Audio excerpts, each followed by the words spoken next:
ele vai ficar será surpreendido pela situação dos suicidas depois da morte.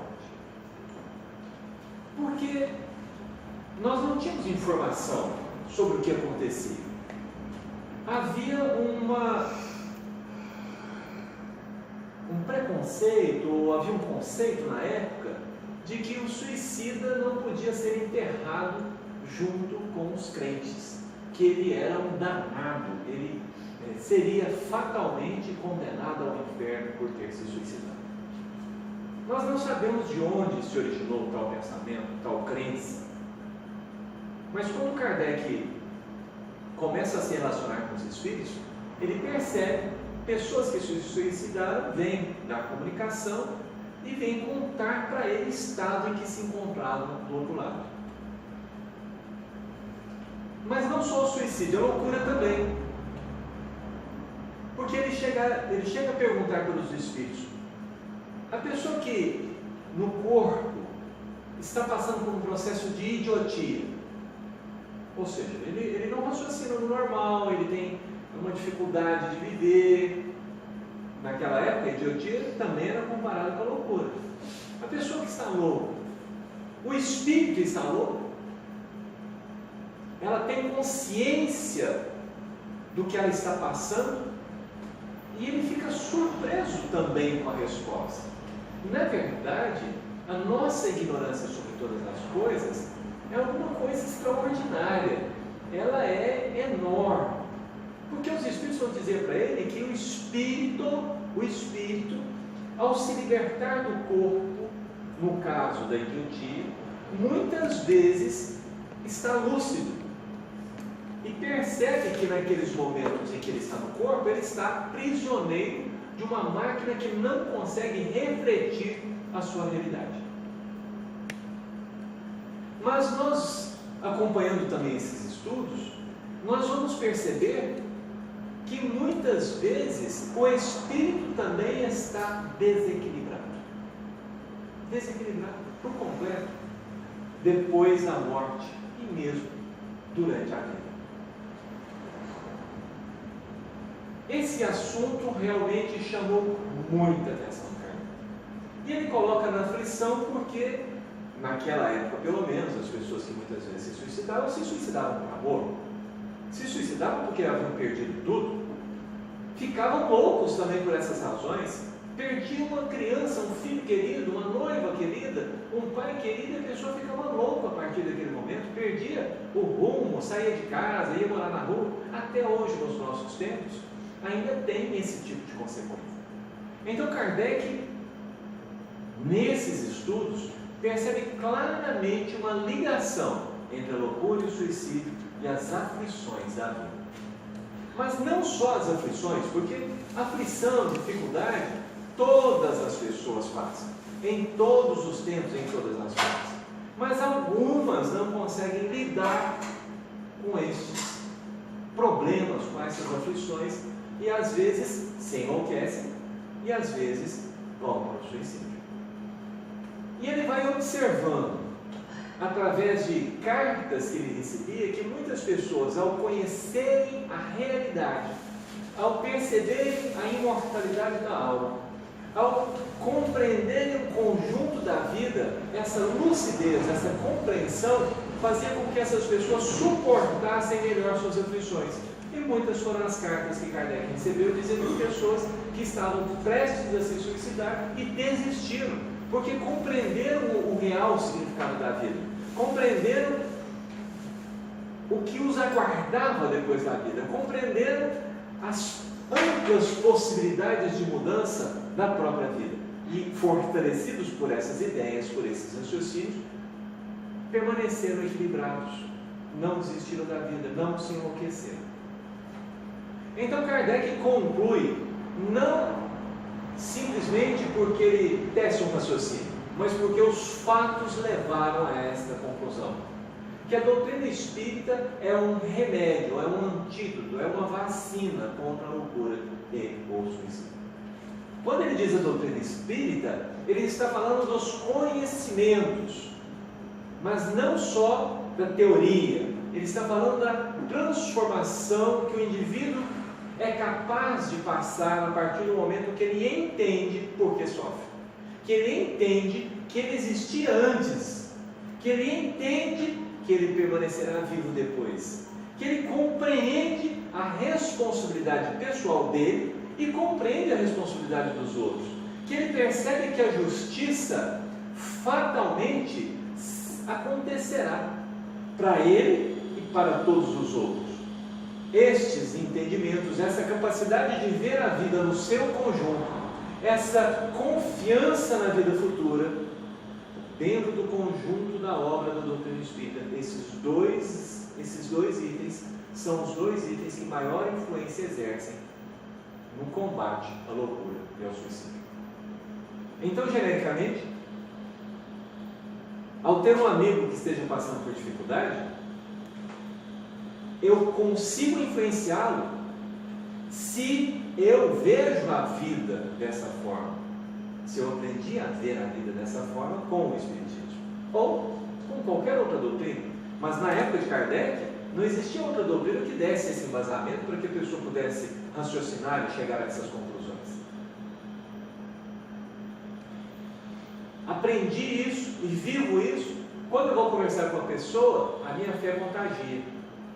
Porque não é uma fé de crença, é uma fé de certeza, é uma fé de confiança, é uma fé lúcida, é uma fé esclarecida pela razão. Então, ao falar da imortalidade, eu vou falar porque eu sou imortal. Porque às vezes a gente fala da imortalidade, não, porque os Espíritos dizem. Pera lá, meu amigo, os Espíritos dizem. Isso está parecendo aquelas pessoas que falam assim, olha, dizem que o Chico Xavier foi um homem bom. Pera lá, dizem, ele foi um homem bom. Não existe um dizem, não é uma coisa de boato, de talvez, é realidade. Então, se isso se transforma na minha vida e eu ajo dessa forma, ao conversar com as pessoas, isso passa, porque a pessoa sente a verdade. Às vezes, nós até tentamos negar nos nossos raciocínios, mas um exemplo, ele tem um poder extraordinário sobre as pessoas. É assim que se consola. Para que eu possa ter eficiência no meu consolo, eu preciso ter aqueles conhecimentos reais dentro de mim. Imagine que um espírito se manifeste e eu tenha que conversar com ele, e diga para ele ter paciência e eu não tenho paciência, e digo para ele perdoar e eu não perdoo, e digo para ele sobre a justiça e eu mesmo não creio e não faço e não exerço a justiça. Falo para ele ser caridoso e não sou caridoso. Vai ajudar? O discurso é suficiente? Nós precisamos dar a força do exemplo para as nossas palavras, porque a palavra que vem de um coração que vive, ela é preenchida, ela é carregada de uma vibração diferente. Além das palavras, vão nossos fluidos, vão nossas vibrações. A verdade, né? Ela irradia, porque a palavra oca, o tom de voz, gente, é igual uma pessoa contar uma mentira para a gente olha para ela e a gente sente que é mentira, é a mesma coisa. Quando eu falo das coisas que eu não vivo e não creio, as pessoas sabem que é uma teoria, mas em vivendo a vida nessa perspectiva que a doutrina espírita me dá, que não existe só a terra de morada habitada, que não existe só essa vida, que há espíritos superiores em grande número, não só na terra, como em outras moradas. Quando essa perspectiva me anima, quando eu vivo sobre essa diretriz, o meu comportamento, ele manifesta isso. E é isso que afeta as pessoas que vivem conosco, nos casos em que nós precisemos de consolá-las. Isso é tão interessante você falando aí, e a gente vai elucubrando aqui, raciocinando. Tanto é verdade que um dia a gente conversando no trabalho lá, no intervalo de almoço lá, né, sobre essas coisas e tudo, sobre mundo habitado, essas coisas que você estava falando aí. Aí a gente conversando com um amigo, né? E ele falou assim, eu queria ter essa fé que vocês têm. Interessante. Dá vontade. E só o fato dele sentir esse desejo já provoca dentro dele uma ação nessa direção. Compreende? É verdade. Porque isso é semente. Essa semente vai crescer dentro dele. Sim. Paulo de Tarso, quando vê a fé do Estevão, quando vê a paz no olhar do Estevão, ele, sem querer, recebe a semente. E fica se perguntando, por que eu não tenho essa paz? Eu quero uma paz dessa, eu quero ter uma paz dessa. A semente vai brotando dentro dele. Mas não é só isso. Nós precisamos pegar os nossos conhecimentos, porque o Espiritismo é uma doutrina progressista, né? Ela evolui com o desenvolvimento da ciência, com o desenvolvimento da sociedade, com o nosso aperfeiçoamento moral. O que causa a loucura? Por que uma pessoa fica louca? Muitas vezes nós podemos dizer que é um vírus, é uma bactéria, é porque ela sofreu uma pancada e abalou o cérebro e agora o cérebro não está funcionando direito. Existem várias abordagens na perspectiva material, na perspectiva do corpo físico, que nós poderíamos usar para falar sobre a loucura. Mas e o louco que se cura? E o louco que não tem uma bactéria, que não tem um desarranjo no cérebro, que não levou uma pancada e que a pessoa realmente fica louco pelas circunstâncias? Na verdade, em qualquer caso de loucura, nós temos que entender que o espírito é o responsável. Quando Jesus encontra a mulher pecadora que ia ser apedrejada, e aquela multidão já estava no alvoroço, com as pedras na mão, e ele leva aquelas pessoas a refletir. No finalzinho da história, no finalzinho da cena, ele vai dizer para a mulher: vá e não peques mais, para que não te aconteça coisa pior. Então o pior não é a morte, né? Como eu falo sempre, gente, morrer não é o pior para nós, não é verdade? Para que não te aconteça coisa pior. Nós subestimamos a consequência dos nossos atos. E aqui vai entrar um elemento interessante, porque as perspectivas que a doutrina nos dá, elas nos auxiliam a evitar a loucura, inclusive em outras existências.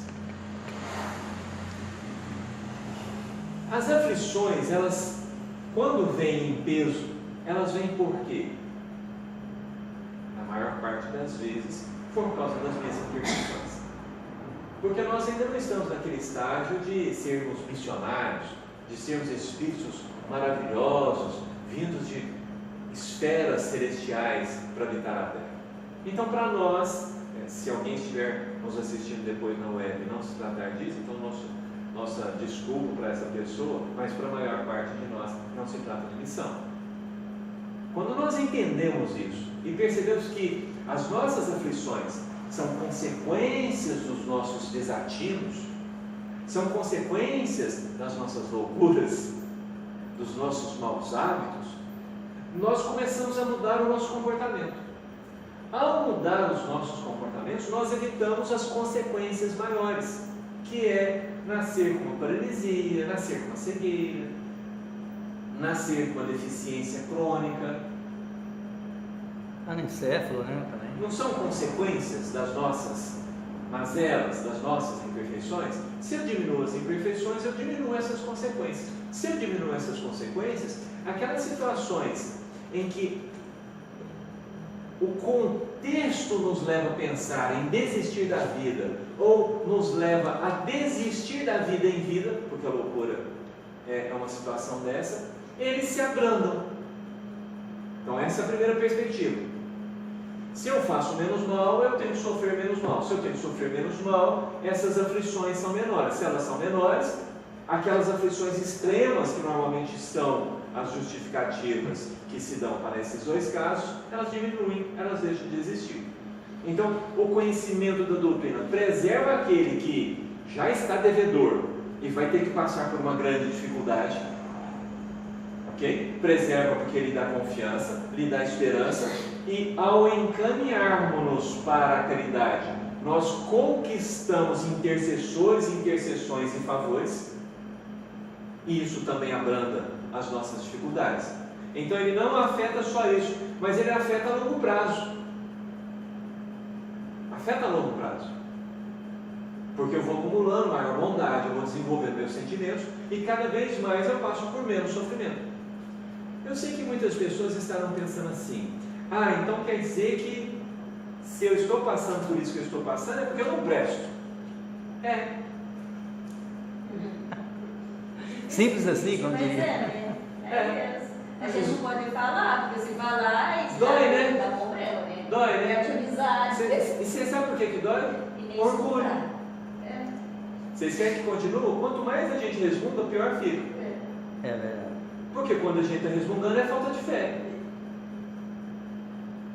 E aí vai. São sinais claros das nossas imperfeições. É bobagem lutar contra isso. Então quer dizer que eu estou sendo punido pelos erros que eu cometi? Punição não seria bem o tema. Você pode até realmente estar se punindo, mas punição não é exatamente a palavra. Apesar dos Espíritos usarem esse termo no livro Céu e Inferno. Apesar dos Espíritos usarem esse termo, eu não acho que essa seja exatamente a palavra. Nós sofremos até que a gente desgoste das nossas imperfeições morais. Quem tem menos imperfeição sofre menos. Quando a gente olha na Terra, a gente vê muita gente boa em profundo sofrimento. Não vê? Às vezes a gente tira a conclusão errada, porque a gente vê gente ruim vivendo materialmente bem. E a gente vê gente boa, Sob nossa ótica, né, na verdade. boa, mas boa mesmo, bondosa, faz o bem, vivendo materialmente sim. falando, isso é muito ruim. O Chico viveu uma pobreza extrema. E era um coração extraordinário. Quando a gente olha para isso, a gente pode chegar a uma conclusão errada. Por isso que Kardec vai afirmar o jeito de ver a vida que a doutrina espírita nos propicia. Porque na perspectiva materialista, em que eu tenho uma vida só e a vida acaba ali, um comportamento do Chico é uma burrice tremenda. Certo está o traficante de droga. Para o materialista, o traficante de droga é um herói. Olha, ele está fazendo o que é necessário para viver bem agora. Mas e o resto? Que resto? Não existe nenhuma responsabilidade, nenhuma ligação entre os seres. Por que eu vou ter responsabilidade pelos outros, pela humanidade? Esse papo de preservar a natureza para os filhos? Deus que cuida deles. Né? É um egoísmo profundo. Eu vou pensar, não existe intenção. Se nós estamos aqui acidentalmente, que essa é a doutrina materialista, se nós estamos aqui acidentalmente, porque as energias combinaram e surgimos de repente, né, aleatório mesmo, por acaso, então que ligação tem o eu com o resto das pessoas? Que responsabilidade tem o eu com o resto das pessoas? Tem muita gente que fala, não me consultaram se eu queria ver, né? Eu já vi gente. Eu pedi para nascer. O meu egoísmo vai mais longe. Agora que eu conheço a doutrina espírita, eu sei que vou continuar, então eu preservo a natureza para que eu voltar e não achar o trem para puxar. Veja como a perspectiva, essa perspectiva de imortalidade, esse jeito de ver a vida, nos dá a condição de lidarmos com as diversas situações de uma maneira muito mais fortalecida. Eu sei que a pobreza, a dificuldade, não é uma punição, é um estágio, é um período de aprendizado, assim como a riqueza não é uma recompensa, é um estágio, é um período de aprendizado. Assim como eu sou responsável na pobreza, nós somos responsáveis, eu também sou responsável na riqueza. Nós somos responsáveis. Nós temos que prestar contas. Porque a justiça é baseada numa prestação de contas. Aí eu tenho justiça. Esse jeito de ver a vida dá-nos a condição de, perante as dificuldades, viver melhor. Dá-nos a condição de orar com confiança. Ora, está cheio de pessoas que eu amei e que me amaram no plano espiritual. Será que essas pessoas se esqueceram de mim? Se elas puderem fazer alguma coisa, elas não fariam? Se nós fazemos uns pelos outros em vida, como não esperar que eles façam após a morte? Compreendam, ela é um conjunto, e esse conjunto, ele é amplamente fortalecedor para passarmos pelas dificuldades, para passarmos pelos desafios que nós tivermos que enfrentar. Desafios que não são punições. Nós envelhecemos, concorda? Sim. Ficar velho é uma punição? Todo mundo vai passar pela velhice, que sobreviver vai passar pela velhice. E quando a gente está velho, a gente tem problemas de joelho, né? A gente tem problema de articulação, a gente tem problema de vista, a gente tem uma série de dificuldades. É punição? Quando a gente é criança, nós dependemos muito dos outros, machucamos à toa, nós passamos por uma série de dificuldades. É punição? Não é. Quando a gente olha para a natureza e compreende as leis, e nós entendemos que são fases, e percebemos que há da parte de Deus um cuidado com detalhes, que há uma amorosidade que se manifesta na beleza das flores, no canto dos pássaros. Quando a gente vai penetrando na essência da doutrina, isso vai mudando o jeito que nós vemos todas as coisas e facilitando-nos a viver bem. E esse é o objetivo da doutrina: formar caráter, educar o homem, não a educação de letras, mas a educação que transforma, a educação que dá moral, a educação que dá para a pessoa honestidade, que dá para a pessoa uma condição de ser trabalhadora, de respeitar o seu próximo. O Espiritismo, ele trabalha isso de dentro para fora. E quando eu vou angariando todas essas forças, eu estou cercado de possibilidades. Porque na loucura e no suicídio, nós não percebemos as possibilidades. E na doutrina espírita, nós percebemos as possibilidades, o infinito das possibilidades. Deus já não é um Deus de um povo, Deus é um Deus de todo o universo. Deus não é um ser caprichoso, que gosta de uns e desgosta de outros. Deus é uma sabedoria infinita, onipresente, onipotente, amor infinito, tudo nele são perfeições infinitas. Quando essa compreensão da divindade me cerca, me penetra, faz parte da minha vida, e isso é possível via a vivência da caridade, porque quando a gente começa a ajudar mais intensamente um coração, que a gente sente o amor dentro de nós, que a gente sente a leveza, a gente compreende que há espíritos bons, que há espíritos que buscam essa sensação, igual tem gente que busca corrida porque gosta da adrenalina, igual tem gente que busca passar susto nos outros, que são os gostos, né? Gostam disso. Existem pessoas que gostam de fazer o bem, que gostam, que se sentem recompensados, que se sentem bem em amparar os outros. Na hora que a gente absorve a doutrina, que nós começamos a viver isso, nós começamos a ver que existem mais. E quanto mais a gente vê isso, mais a gente fica tranquilo. Porque nas maiores dificuldades a gente tem a certeza que uma alma querida está cuidando de nós, está buscando um jeito de nos auxiliar. Existe uma lição no Evangelho que diz que um grupo de mulheres se reúne, suas mãos trabalham rapidamente, produzem roupas, sapatinhos para as criancinhas, cujos pais não conseguiram amontoar para o inverno. E aí, num desses dias frios, em que muitos estarão a blasfemar, porque na hora da dificuldade, a mesma boca que dizia louvores, blasfema. Então, essas mulheres chegarão com recurso. Elas trabalham por vós, os necessitados. Olha, está trabalhando hoje, porque lá na frente vai faltar para mim. Compreende?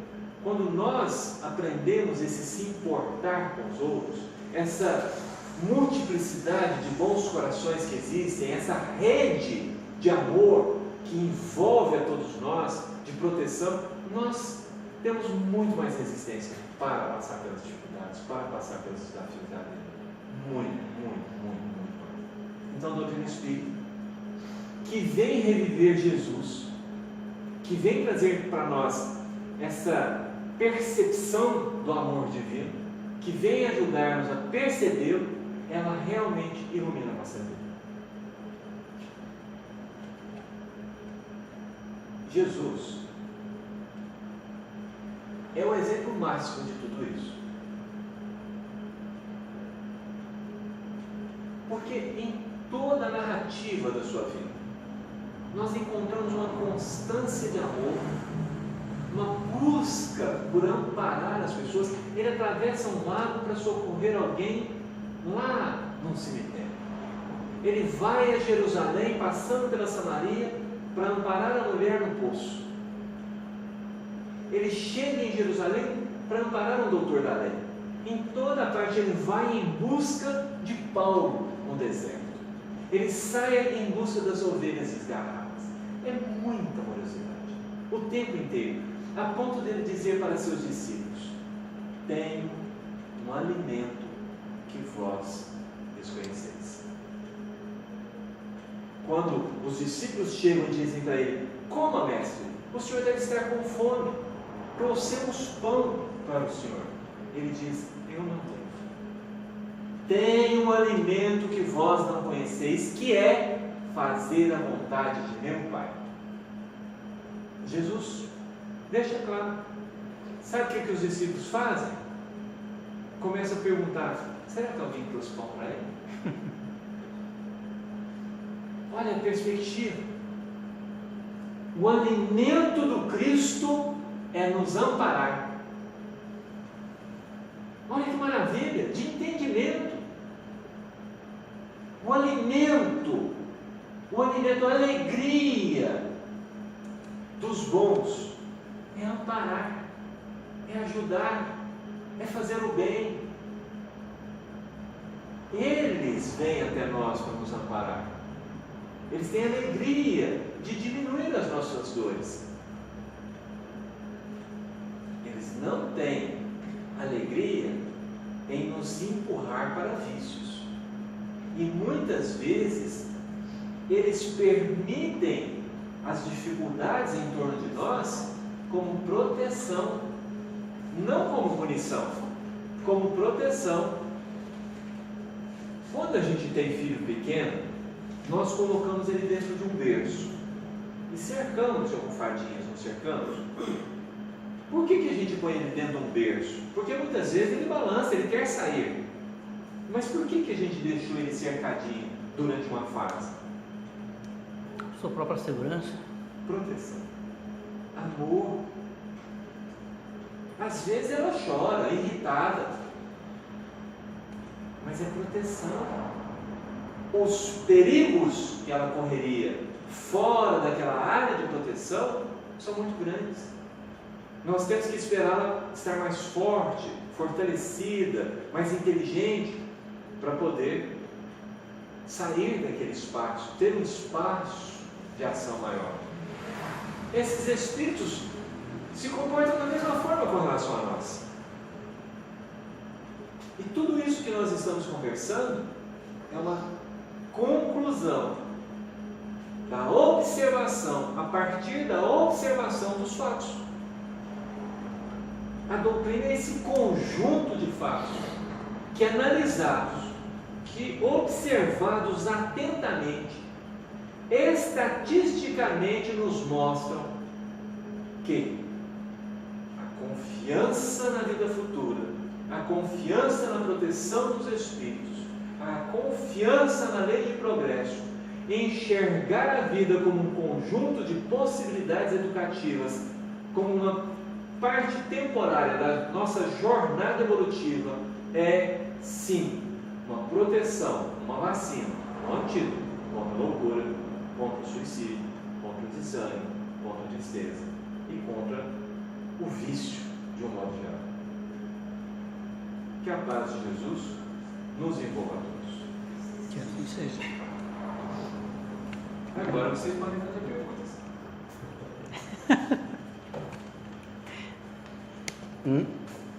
Perguntas? Você estava falando que Jesus tem o prazer de fazer o bem, o prazer de fazer a gente, né? E aí eu fiquei pensando, gente, olha tanto que a gente está longe, né? A gente às vezes fica feliz de ver alguém, somente se passar raiva na gente com uma pessoa que a gente já não tem assim uma fé. Quando a gente já... É verdade. Não é? É verdade. Mas você precisa de repensar um pouco. Por quê? Porque você já tem bondade também no coração. Você olha para um punhado de pessoas e tem dó. E procura ajudar. Você vê algumas pessoas desses desastres que andaram acontecendo e pensa assim, nossa, coitado, que Deus possa ajudá-los. Não pensa? O que acontece? Nós estamos tão acostumados a ver o mal. É hábito, que a gente acha que o mal tem mais. Mas em você já há bondade. Como nós estamos vivendo um período de regeneração, um mundo de regeneração, qual que é a premissa do mundo de regeneração? Desejo de ser. Ainda não somos bons. Mas já temos desejo de ser. Olha que valor que tem isso. Mas a gente normalmente não vê. A gente olha como assim, não tem solução. Não tem jeito. A gente tem os comportamentos. Vigie os pensamentos, porque você já está no ponto de olhar para o bem, que você já viu, que você já sentiu, que você já viveu, e curtir isso. Mas o mal está diminuindo, ele está sendo extinto na Terra. Está sendo extinto mesmo, porque com o predomínio do desejo de fazer o bem, cada vez tem mais gente ajudando, cada vez fica mais fácil. Pensa no número de galinhadas que você ouve falar. Quase todo final de semana você pode passar o resto da vida comendo final de semana em galinhada beneficente, em macarronada beneficente, quibada beneficente, em sorvetada beneficente. Tudo que você pensar. Tudo é prazer beneficente. E a gente está falando de tudo. A gente está falando de crente, de católico, de protestante, de espírita. Porque a bondade, se não houvesse bondade, tinha jeito de fazer uma galinhada beneficente? Já tinha, não. Pensa 50 anos atrás, quantas galinhadas beneficentes você ouvia falar? 50 anos atrás está muito para você, 30 anos. Para quem está com 63, está muito, não. Pensa em 30 anos atrás, tinha galinhada beneficente? Tinha quermesse uma vez por ano em pouquinhas igrejas. A gente não olha os sinais, a gente precisa olhar os sinais. Não tem? Tem aquilo que você falou? Tem. Mas olha para o lado do outro.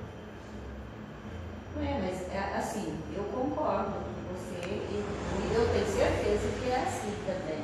Eu mesmo penso que tem só coisa ruim. Eu vivo falando que eu sou uma pessoa que eu tenho muita esperança na humanidade. Eu não sou o tipo de pessoa que fala assim, a humanidade está perdida. Quando eu ouço, eu penso, coisa horrorosa, não está não. E não penso também que o mal está superando o bem, jamais. Eu não penso isso. Para mim, eu vejo assim, que esses irmãos que ainda estão cometendo os desvaios aí, são criaturas que ainda estão, né? Eu estou cometendo esse esses desvaios aí. Mas nós não estamos cometendo aquelas duas coisas, nós faz outras coisas. Nós estamos cometendo menos. Menos. Isso. Então, aí eles são os irmãos mais atrasados na evolução moral. É só isso. Mas daí é só eles chegar a vez dele. Eles vão chegar Daqui a também. pouco chega. Daqui a pouco eles chegam. E Então, você sabe o que os Espíritos falam? Muitos desses, na hora que eles veem o lugar que estão indo, dão uma consertada e fica melhor que a gente. Isso, mais rápido que a gente. É isso que eu estava comentando. Ó, do jeito que eles é porreta para fazer o que não presta, eles é porreta para virar o contrário e fazer o bem. Passa na frente de nós que está aqui pelejando, engatinhando. Devagarzinho. Muitos. Então, também tem esperança nisso, né? Essa é a nossa esperança. Então, aí eu tenho confiança na humanidade, tenho confiança, né? E também, assim, eu sou um pouco vaidosa. Eu sou um pouco vaidosa. Eu não vou te contar. Eu também tenho essa parte que é mente um bocadinho. Mente um Esconde bocadinho. um bocadinho. Sei. Então, eu não acho que eu sou tão ruim. Eu penso assim, eu não quero olhar para trás, que eu vou perder tempo olhando para trás. A fila anda. Eu não me preocupo se eu sou tão ruim. Eu sei que eu já fui pior. Eu sei que eu já fui pior. Agora eu quero melhorar. Isso eu tenho certeza que eu quero ser melhor a cada dia. E não quero mais cometer as atrocidades que eu já fiz. Isso é passado, já foi. Né? Erros novos. Agora eu vou cometer erros novos. Errinho, pecadinho. Menores. Né? Até zerar. Então eu falo, não, eu não sou tão ruim mais igual eu era. Eu não faço mais. Aí, muitas assim, às vezes eu vou com alguns amigos minhas que não é da nossa religião, fala assim, você é vaidosa, aí você está parecendo que você está querendo virar santa. Aí eu falei, essa é a minha intenção, você não tem jeito não, essa é a minha ideia, virar santa. Isso aí. Mas eu acredito em todos nós. Meninos, meninas? Mais alguém? Não, também não, né? Foi bem explanada, né? O assunto muito legal, muito bom, interessantíssimo. Beleza. Mas você sabe, quando vocês